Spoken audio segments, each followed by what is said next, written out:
And how realistic are the chances of regime change here? I mean, Iranian people, they're not armed. They've been called to rise up and reclaim their government. So how can they do that?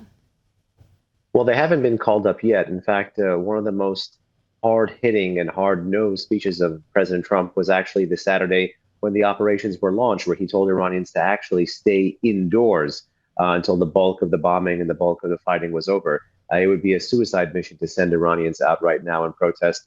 Make no mistake, Iranians did go out and celebrate when the supreme leader was killed, not just obviously in the country, but across the world and in the diaspora.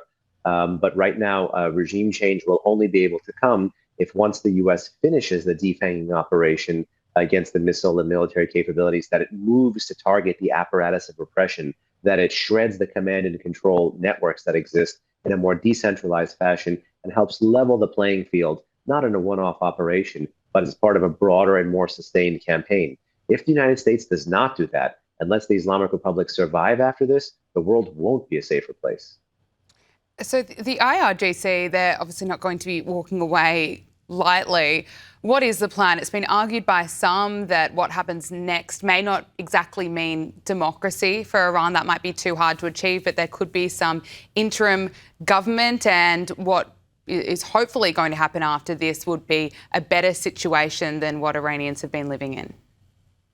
Well, it depends, again, a great deal on the synthesis between street power and air power. If not just the political elite are decapitated and some of the military institutions gutted, but more importantly, the security forces, that they feel the sandwich between street pressure and air power. And ultimately, the goal is to get some of the armed forces to defect or go off sides. That, in great deal, will determine what the future of a post-Khamenei Iran will really look like. Will it just be an Islamic Republic 2.0? Will it be more of a military state? Will it be a failed state? Or will there be a chance for another nationwide uprising that could overthrow what's left of this system and replace it, indeed, with the transition government? That's the hope that many Iranians have right now. That's why they rallied to exile Crown Prince Reza Pahlavi, who does have a transition plan. Out of all of the other options, this really does seem to be the only one to square the circle internally and externally with meeting some of the foreign and security policy challenges that America, Israel, and the West have, as well as internally with being both popular, secular, and supporting representative governments. Everything else is simply authoritarian musical chairs.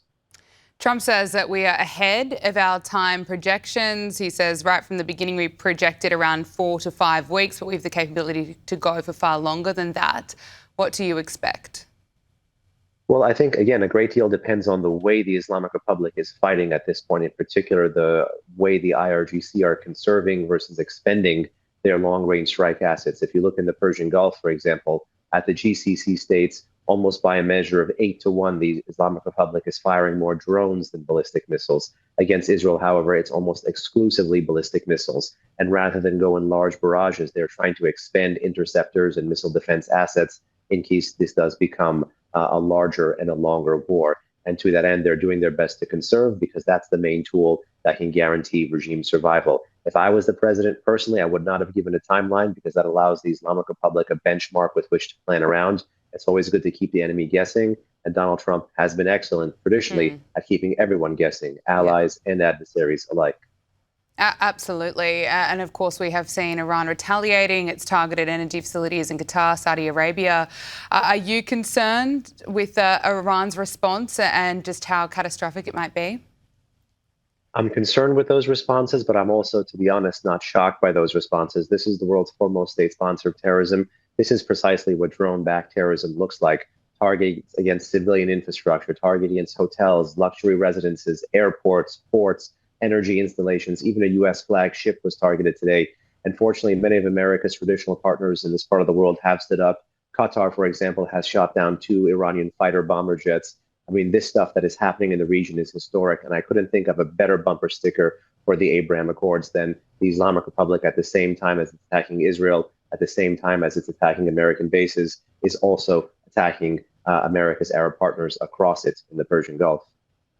And Israel has been striking, of course, Lebanon after Hezbollah fired rockets and drones in the northern city of Haifa. Could I get your analysis of this?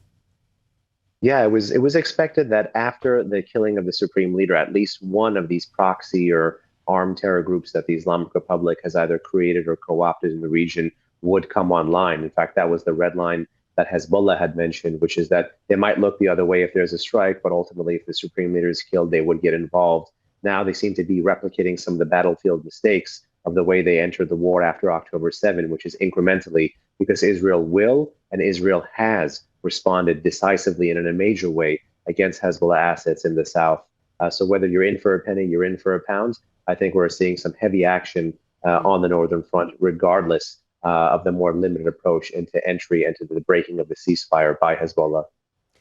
Behnam Ben Taleblu, Iran Program Senior Director at Foundation for Defence of Democracies. Thank you so much for making the time to speak with us. We really appreciate it. Thank you.